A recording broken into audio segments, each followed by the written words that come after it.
देगा, मतलब जो आपने सोचा है एक दिन वो आपके सामने प्रस्तुत होगा, और वो प्रस्तुत होगा नहीं, ठाकुर जी आपके लिए प्रस्तुत करेंगे। बोले अब देखता हूं तो इसको करता है कि नहीं। तूने कुछ साल पहले ऐसा चिंतन किया था, आज तेरे सामने योजना बन गई है, समय भी है, अवकाश भी है, वस्तु भी है, कोई देख भी नहीं रहा है, अब बता तू करेगा कि नहीं।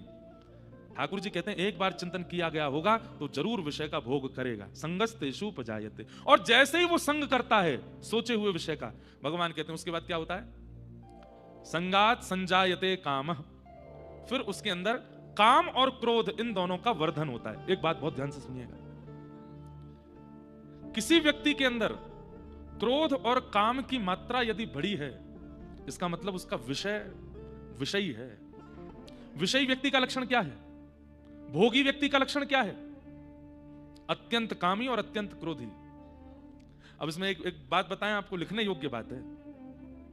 शास्त्र आज्ञा करते हैं कि काम विषय ऐसा है कि व्यक्ति उसको प्रकट नहीं होने देता, पता नहीं चलने देता सबको कि उसके चित्त में काम विषय है, लेकिन काम का ही भैलू पिया है, काम का ही रूप मखौटा पहन करके क्रोध आता है।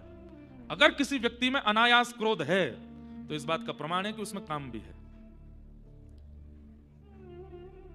तो कहीं आप अगर अपना अनायास क्रोध प्रकट कर रहे हैं, बेवजह का क्रोध प्रकट कर रहे हैं, और वो क्रोध कभी कभी तबाही तक पहुंच रहा है, तो आप इस बात का प्रमाण दे रहे हैं कि आपके अंदर काम भी है, आपके अंदर विषय भी है, आपके अंदर भोग भी है।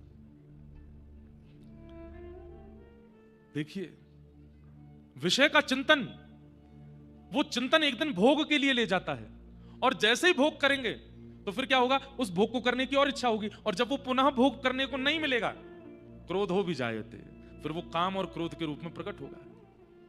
क्रोधात भवति सम्मोह, और फिर क्रोध क्या करेगा, चित्त में मोह प्रकट कर देगा, और सम्मोहात स्मृति विभ्रम। अच्छा, मोह सम्मोह का मतलब क्या है, ठाकुर जी को छोड़ के संसार के किसी विषयी व्यक्ति को आप सोचेंगे यही है मेरा सर्वस्व, यही है मेरा जीवन, यही है मेरा प्राण, ये नहीं तो कुछ नहीं, ये है तो सब कुछ है। और फिर कई परिवार के लोगों को, शायद अपने में नहीं तो पड़ोसियों के में या कहीं पर अनुभव तो किया होगा, व्यक्ति इतना पागल हो जाता है, एक व्यक्ति के पीछे सब समझा रहे हैं, अरे उसका पीछा छोड़ो, वो अच्छा आदमी नहीं है, लेकिन व्यक्ति उसी के पीछे लगा रहता है।